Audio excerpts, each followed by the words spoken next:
afternoon. I'm Karen Holmes Ward. Welcome to Cityline. Cleaning out your closet? Looking to refresh your wardrobe? Later in the program, we're going to share some tips about how to do that more sustainably. But first, we're going to take you to Mass College of Art and Design, where the next generation of designers are looking to make their mark in the fashion industry, not on the environment. Fashion. Bespoke or mass-produced, trendy or timeless, it's an industry rooted in necessity and culture. But the journey from runways to consumers' closets is littered with wasteful practices, carbon emissions, water pollution, and overconsumption driven by poorly made and cheaply priced clothing. This global industry, worth $1.7 trillion, has at least one up-and-comer ready to join ranks with more than 300 million people in the clothing supply chain. Only she will be working conscientiously to design a better future, one garment at a time. But I'm really in love with the end result. Haley Rivas is hard at work finishing her senior project at the Massachusetts College of Art and Design. She embraces the challenges of working sustainably through the materials she chooses and her work methodology.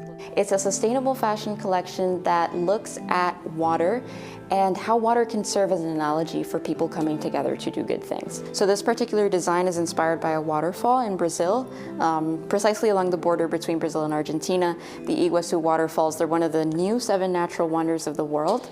And so I had like very minimal amounts of this blue and this green fabric, but I was able to use kind of both sides of them because they have different textures. And so I created different textures and I pieced them together, and I created kind of this one shoulder gown.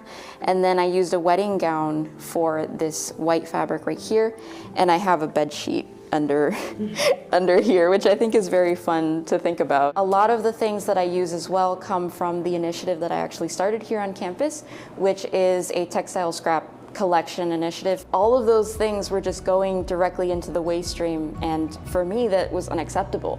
And so I started with a little cardboard box. I asked for permission and I just put it under the table, and within a week it was overflowing. That's a big part of like any kind of collection or waste reduction or diversion system, is knowing where things are going to end up. Haley's commitment to minimizing waste impressed the school's faculty, including Professor Jennifer Verkamp, chair of the fashion department, who then helped her grow the program. She's been always focused on making her work from scraps of materials that she's been collecting. So we got her these big bins that we placed in all the studios, and she made the signage for it, and it's been a huge success. Haley's interest in sewing started at a young age, watching her grandmother, a seamstress, who also uses sustainable practices and now benefits from Haley's scrap collection. Some of the bigger scraps that I find, I do send them once I'm able to collect kind of a large amount. And she makes dresses for little girls, and she also makes quilts, and she donates them to people who are in need in her community in Columbia. In their last report, the EPA's data showed landfills received 11.3 million tons of municipal solid waste textiles in 2018. The main source of textiles in MSW is discarded clothing. It's not only finished products reaching landfills, students are learning about how to minimize waste at every stage of the design process. Normally, if you put a normal pattern that you create for a garment has about 15% fabric waste. So traditionally that fabric waste gets thrown away or goes into an incinerator or to a landfill, or there's more solutions coming up for that, but it's still an issue. So just whatever you can minimize your waste.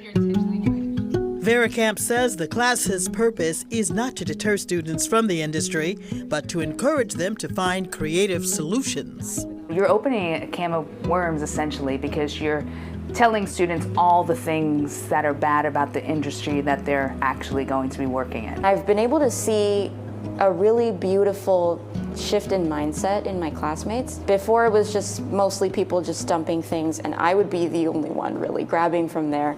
But now I see people going through and grabbing from that to use for their projects. Haley uses scrap materials in the foundation of her work and the larger design. So this right here is muslin. It's a test fabric that we use very commonly to create kind of mock-ups of what our final designs will be. And so what I'm doing is I'm kind of ripping it up into strips and turning it into the basis for this structure. This here is based off of what a hoop skirt would be, kind of to create those big voluminous gowns. And so I'm creating kind of a different design with it, and I'm using this as the structure. I like to think of myself as an optimistic designer. There's a lot of things out in the world that can sometimes bring us down and make us feel worried about our future, about the world that's around us. But I always like to bring a smile to people when they look at my work. I know that I need to do my part in order to help kind of save our planet, hopefully. I knew that I did not want to contribute to creating any harm for the environment, any harm for people who work sewing clothing for a living. And I just knew that I was going to dedicate my career to sustainable fashion. Well, according to the state's Department of Environmental Protection, Massachusetts has more than 25 businesses, manufacturers, and nonprofit organizations that collect, reuse, upcycle, or convert used textiles into new products. Chronicle's Anthony Everett tells us about one of them. You've seen them, large metal boxes where you can drop off unneeded clothes, shoes, and linens. But what happens after you leave? Textile collection company Helpsy took us inside their Woburn warehouse. We collect about 5 million pounds of clothes a year. The big goal is keeping that clothing out of landfills. Helpsy estimates the average person throws away more than 100 pounds of textiles every year.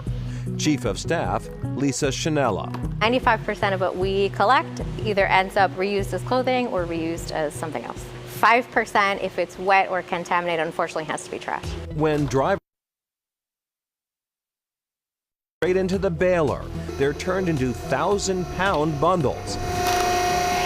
Helpsy packs them into trailers and sells them. These bulk customers have a grading or sorting operation. They will sort through the clothes and extract the most value. It's like inventory for thrift stores. Maybe if it's like a cotton t-shirt that has a stain or a hole, it's still an absorbent material and still could be used as a wiper. So this is a bag that someone placed in a bin, and this is kind of some stuff that you can find. So American Eagle shorts. Nice. This looks like someone's summer wardrobe, so perfectly good reusable clothing.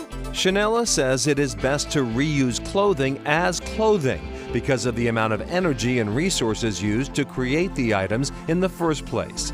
But they'll still figure out what to do with worn-out shoes and stained shirts. We want to do the hard work of matching like what's good enough for reuse versus recycling. In November 2022, Massachusetts banned textiles from trash collection.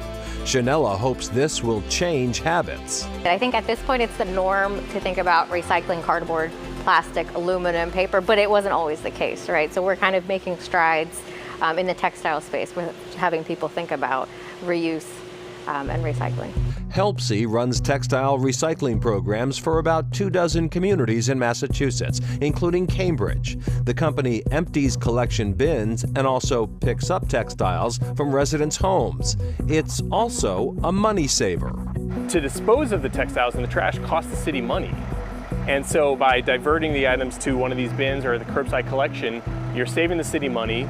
Not only that, the contract that we have with our vendor is a no-cost contract to us. Cambridge Recycling Director Mike Orr says residents have embraced the program. We collect close to 20 tons a month during the summertime. I think a lot of people love the idea of like having a really easy system to deal with like a large portion of their trash.